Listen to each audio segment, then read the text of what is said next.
pays du continent africain connaissent un patrimoine chargé en histoire. Ce lourd passé influence les traditions des pays et leur langue ne fait pas exception. Très souvent, les noms des pays sont issus de ces racines historiques et que les pays aient une histoire coloniale ou non, leur origine persiste. Les noms des pays d'Afrique cachent eux aussi leurs petits secrets. Aujourd'hui, nous allons vous présenter 10 noms de pays africains, leur signification et leur origine. Peut-être que votre pays favori se trouve sur cette liste. Alors restez jusqu'au bout pour être sûr de ne rien louper. Si vous aimez ce format de vidéo, le meilleur moyen de nous le montrer, c'est de mettre un j'aime. Abonnez-vous à notre chaîne si ce n'est pas déjà fait. Découvrons ensemble d'où viennent les noms des pays africains. 1. La Gambie. Ce petit pays parle majoritairement anglais, mais son nom ne vient pas du tout de cette langue. Contrairement à toute attente, le nom Gambie vient du mot cambio, qui peut signifier échanger en portugais. Initialement appelé en l'honneur du fleuve qui traverse le pays, ce nom a totalement pris son sens au XVe siècle.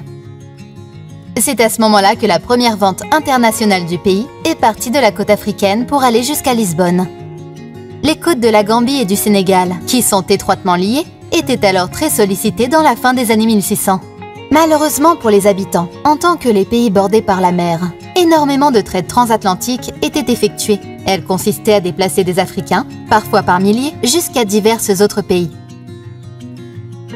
Ces déplacements étaient donc faits dans le cadre du commerce triangulaire, où les pays pouvaient obtenir des denrées telles que du sucre, du cacao ou encore du tabac. La Gambie a gardé son nom depuis, qui va de pair avec le fleuve qui la sert. Ce pays se voit aujourd'hui très approvisionné par la côte, avec un grand degré d'importation dans tout le pays. 2. Le Soudan. Rien à voir avec le pays précédent. Allons complètement à l'est de l'Afrique, en direction du Soudan. Ce pays est très ancien, et son histoire remonte à l'Antiquité, où une grande partie du pays correspondait à un territoire dénommé l'ancienne Nubie.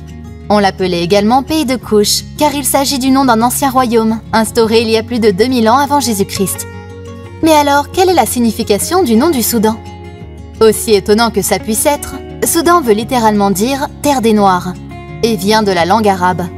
Pour mieux comprendre, il faut se mettre à la place des créateurs de cartes arabes, à l'époque du Moyen-Âge. Ces derniers avaient besoin de tracer des repères très précis, et pour ce faire, il fallait bien donner un nom à chacun des territoires connus. Cela désignait donc le sud de la zone sahélienne. Pour ceux qui ne le savent pas, le Sahel est une zone de transition entre la partie nord du domaine du Sahara et la partie sud. Cela remonte donc à longtemps, bien avant que le territoire qu'une partie du Soudan ne devienne un territoire en partie égyptien.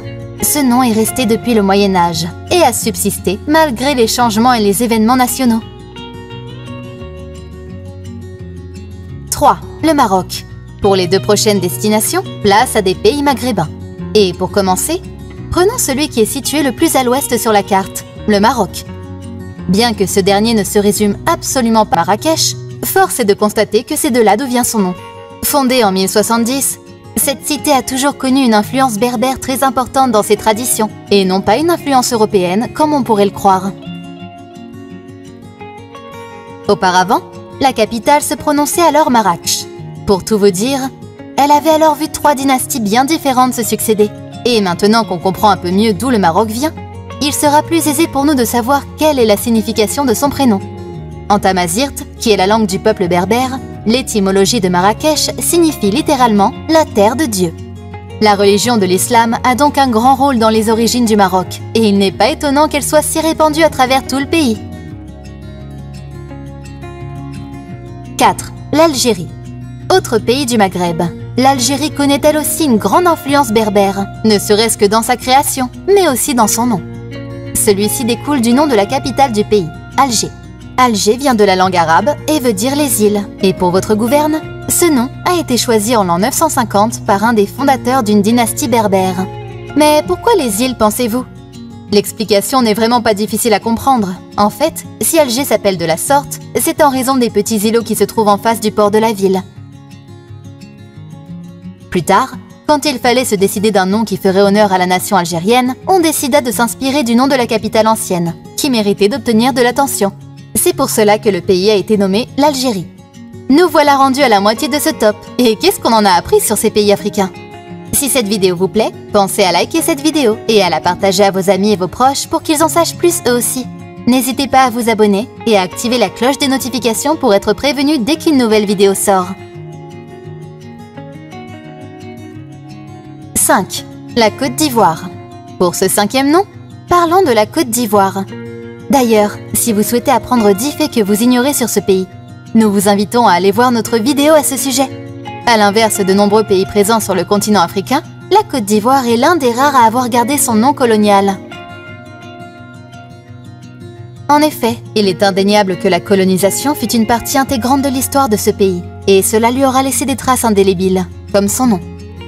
Ce dernier fait tout simplement référence au commerce de l'ivoire dans la région. Cela reflète donc l'importance qu'avait le commerce de l'ivoire pour l'économie à l'époque, vers la fin des années 1600. En fait, la Côte d'Ivoire n'est pas la seule à avoir eu un nom comme celui-là, et d'autres lieux situés sur la côte africaine ont eu des noms du même style.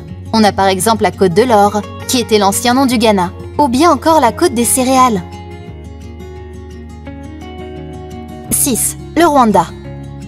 Peut-être que vous connaissez mal le Rwanda, mais une chose que vous devez savoir sur ce pays, c'est que son histoire ne date pas d'hier. Elle est ancienne de 3000 ans. Le nom du Rwanda peut avoir plusieurs sens. Il signifie soit domaine, soit pays qui détend. Ce nom vient du peuple des Banyarwanda, qui présente une langue mais aussi une culture unique. Le royaume de ce peuple a donc su tenir plusieurs milliers d'années avant sa création, et ce malgré la période coloniale subie par le pays. En effet, comme un grand nombre d'autres pays africains, le Rwanda a été colonisé par les Allemands et les Belges pendant des dizaines d'années. Le territoire de ce royaume a cependant été séparé en deux après 1962. Date à laquelle le Rwanda a retrouvé son indépendance. L'autre État indépendant formé par cette séparation n'est autre que le pays du Burundi. 7. La Guinée. Des cartes espagnoles anciennes de l'an 1320 semblaient déjà appeler certains peuples sous le nom de Guinea. Cependant, cette carte désignait une zone beaucoup plus large que la Guinée actuelle, comme peuvent en témoigner la Guinée équatoriale ainsi que la Guinée-Bissau. Cette dernière tient aussi une partie de son nom du comptoir Bissau, qui était une zone de commerce portugaise en 1700. Un peu à l'instar du Soudan, le mot Guinée aurait pour signification le pays des Noirs, dans la langue berbère. Une autre explication prendrait place pour le mot Conakry. En Sossou, cela signifie le mot femme. Ce mot est le premier mot que les habitants du pays ont dit lors de l'arrivée des Portugais dans le pays. Son influence s'est manifestée dans l'architecture dans le pays. 8. Le Cameroun. Le nom de ce pays situé en Afrique centrale vient lui aussi de la langue portugaise. Cela vient plus précisément de l'expression « Rio de Camaroes », ce qui veut dire « rivière de crevettes ». Pourquoi ce nom?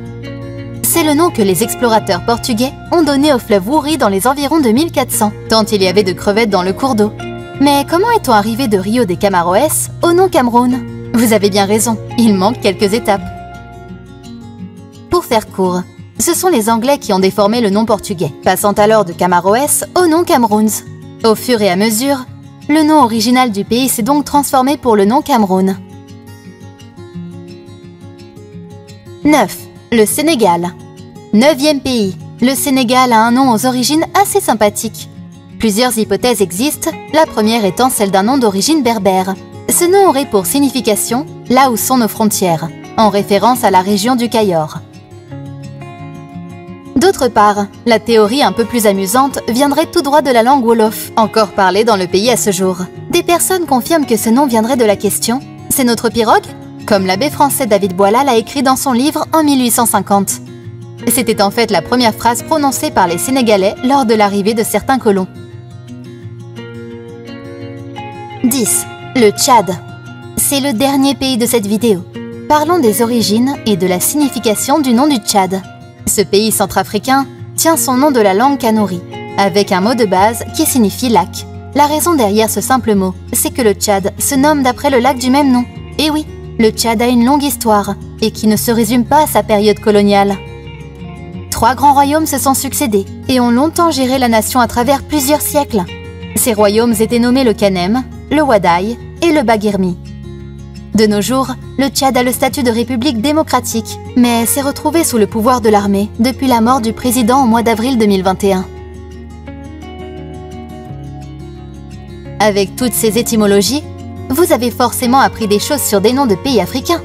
Si votre pays se trouve sur cette liste, pensez à nous le dire dans la barre des commentaires. Et si ce n'est pas le cas, on peut toujours y remédier avec une seconde partie.